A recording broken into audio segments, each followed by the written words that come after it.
Hi everyone. Today we're going to show you guys our process for pre-sprouting and planting ranunculus. A lot of people plant them in fall, but we struggle with a lot of voles. So if we plant them in the fall, they typically get eaten, almost every single one. So we will pre-sprout and do a spring planting, and it works out pretty well for us. We've been doing this for close to 10 years now. We're coming up on a decade here on the farm. So it's really fun to show you guys the stuff and what we've learned throughout the years. If you do enjoy it, please hit that subscribe button because we're going to be doing this all season long.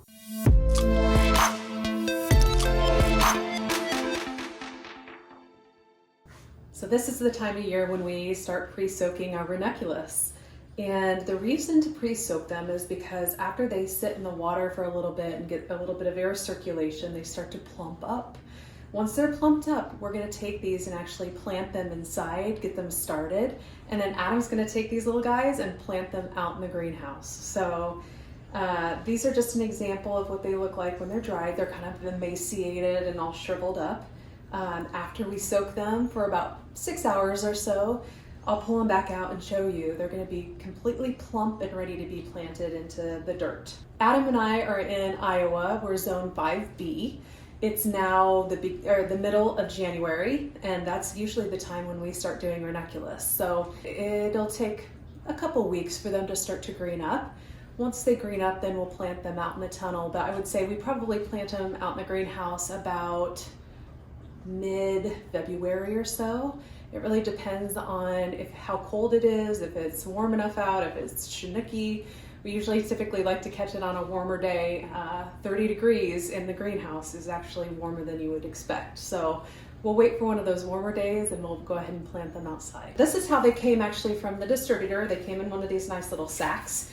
This just helps me be able to keep the different colors separated, and literally I took the tag from it and tied it around the top. I think there's about 500 of this particular color. So I put them in the water. And I'm just going to leave them here now and for the 4 to 6 hour period, and then we're going to check on them, and I'll be back with you in a little bit. We got our brewer going. The water starts to get a little murky because of the ranunculus, but that's what the aeration is for. The aeration helps keep bacteria from building up during the soaking process.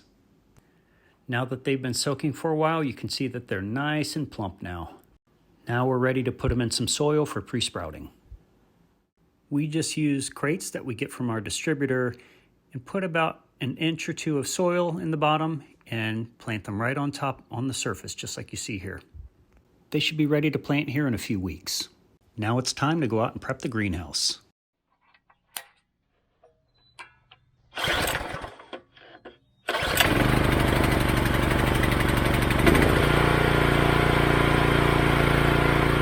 When the greenhouse is tilled, I'll top dress with a few amendments and rake it in. After the soil is prepped, I'll lay black plastic on top to heat the soil to help germinate and suffocate weed seeds.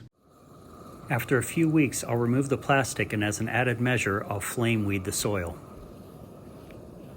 Now that we have them pre-sprouted, it's time to put them in the ground. We plant our ranunculus in 4-foot wide rows with each plant about 6 inches apart. Once they're planted, we'll water them in and regulate the greenhouse temperature as needed. All right, we got everything planted and in the ground. Now we just wait for them to grow and bloom. If you guys enjoyed the video, please subscribe. We're going to keep doing this all season long. See you next time.